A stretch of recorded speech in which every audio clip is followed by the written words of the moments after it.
Hello दोस्तों, आप सभी का स्वागत है आज के वीडियो में। आज का जो हमारा टॉपिक है वो है क्लास 8 साइंस चैप्टर 2, है ना।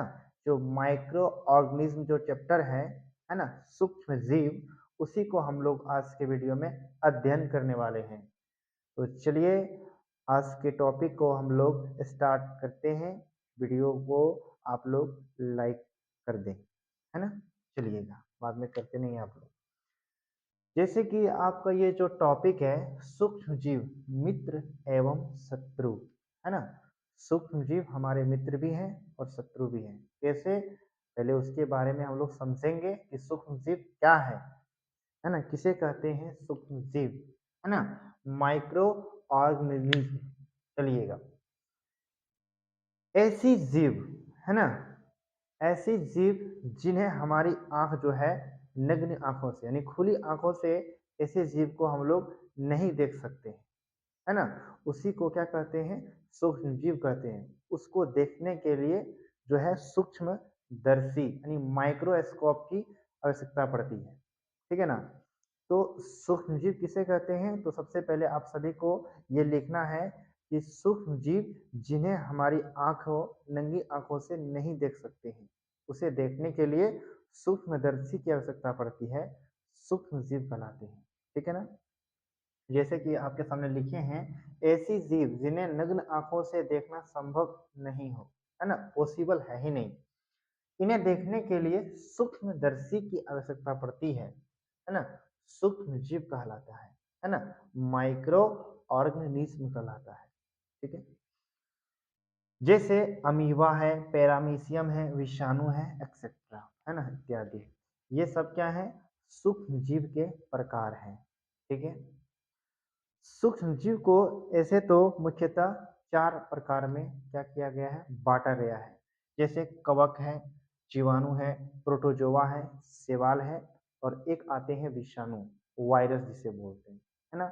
विषाणु भी सूक्ष्म जीव है, लेकिन उसको अलग वर्ग में रखा गया है। क्यों? क्योंकि वे केवल परपोषी में ही गुणन करते हैं, है ना। परपोषी करने का अर्थ क्या हुआ, है ना, जो यानी ऐसा जीव जो अपना भोजन स्वतः बना ले, वे क्या है, स्वपोषी है ना। जैसे पेड़ पौधे हैं, पादप हैं, वो क्या है, स्वपोषी पोषण उसमें होता है ना। लेकिन जीव जो जंतु होते हैं वो क्या होते हैं, परपोषी होते हैं। तो परपोषी में केवल गुणन करते हैं कौन, विषाणु, ठीक है ना। तो इसीलिए यहाँ लिख दिए हैं कि सूक्ष्म जीव के प्रकार, सूक्ष्म जीव मुख्यतः कितने प्रकार के होते हैं, तो चार प्रकार के होते हैं, चार प्रकार, ठीक है ना। वे चार प्रकार कौन है, जीवाणु है, कवक है, प्रोटोजोआ है और शैवाल है, ठीक है ना। पहले तो आप ये समझिए, ये जीवाणु और कवक, प्रोटोजोआ, शैवाल, ये किसके टाइप से हैं, तो सूक्ष्म जीव के, ठीक है ना। ये सब सूक्ष्म जीव हैं, ठीक है ना। और इसके अंतर्गत क्या आते हैं, स्पाइरल जीवाणु, छड़नुमा जीवाणु। ये कैसा जीवाणु है, मतलब ये जीवाणु के टाइप है, ठीक है ना। उसी प्रकार कवक, कवक के अंतर्गत जो आते हैं वो है राइजोपस, है ना, पेनिसिलियम और एस्परजिलस, ठीक है ना।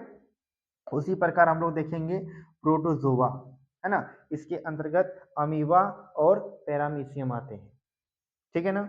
ठीक उसी प्रकार शैवाल है, इसके अंतर्गत क्या आते हैं, तो एस्पाइरोगाइरा, है ना, पढ़िएगा, नाम बड़ा अजीब है, एस्पाइरोगाइरा, है ना, क्लेमाइडोमोनस, ये सब किसके अंतर्गत आते हैं, तो शैवाल, सूक्ष्म जीव, ठीक है। तो ये रहा सूक्ष्म जीव के चार प्रकार। और एक और है विषाणु, है ना, वायरस।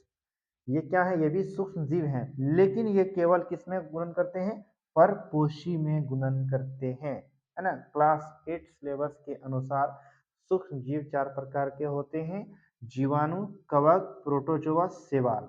एक और है, वे उसे अलग वर्ग में रखा गया है, विषाणु को। क्यों?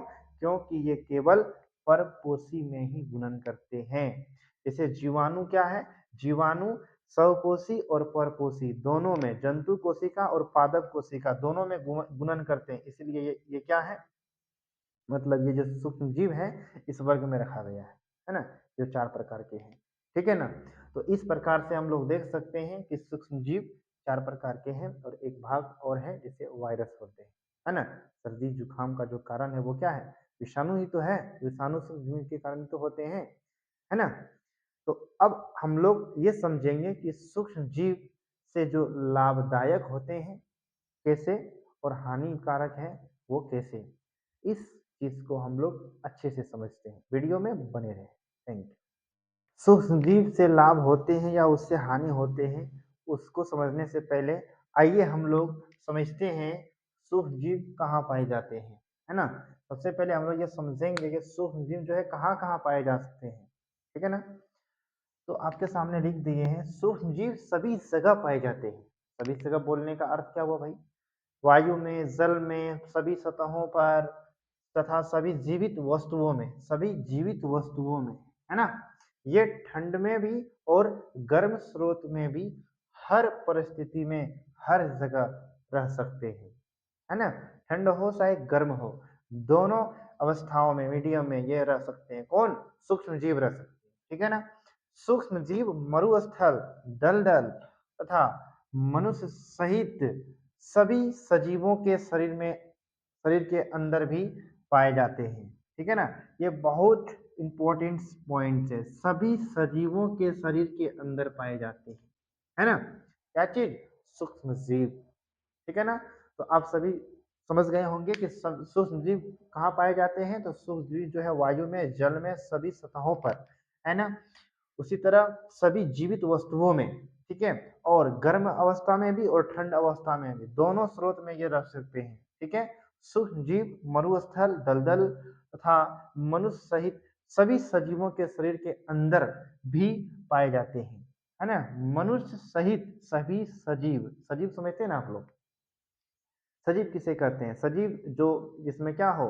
वृद्धि हो, विकास हो, जिसमें श्वसन हो, परिवहन हो, है ना? पेड़ पौधे में तो परिवहन नहीं होते हैं, है ना? उसमें पोषण ही होते हैं, ठीक है? तो इसे क्या बोलते हैं? सजीव कहते हैं, है ना? सजीव में जनन भी होते हैं, ये सब हम लोग पढ़े हैं, ठीक है ना? तो हम ये बोलने का अर्थ ये हुआ कि सूक्ष्म जीव कहाँ कहाँ पाए जाते हैं वो हम आप सभी को समझा दिए, ठीक है ना? कि सूक्ष्म जीव वायु में, जल में, सभी सतहों पर तथा सभी सजीव जीवित वस्तुओं में पाए जाते हैं। ये ठंडी और गर्मी, है ना? हर परिस्थितियों में ये रह सकते हैं, ठीक है? सूक्ष्म जीव मरुस्थल, दलदल एवं मनुष्य सहित सभी जीवित के शरीर के अंदर पाए जाते हैं। ये इम्पोर्टेंट पॉइंट है ना? हर किसी के माइंड में आता है कि ये सूक्ष्म जीव कहाँ पाए जाते हैं भाई? तो ये वायु में, है ना? जल में, ठीक है ना? मानव के शरीर में, है ना? यानी सीधे लिख देते हैं सजीव के शरीर में, सजीव के शरीर के अंदर, है ना? और जो मरुस्थल है, दलदल है, मतलब समझ गए होंगे आप लोग, है ना? पर्वत, पठार, जो भी जगह है सब जगह पाए जाते हैं। क्या चीज? सूक्ष्म जीव, ठीक है ना? तो सूक्ष्म जीव का ये निवास स्थान है, ठीक है ना? सभी जगह पाए जाते हैं सूक्ष्म जीव। आप सभी लोग समझ गए होंगे।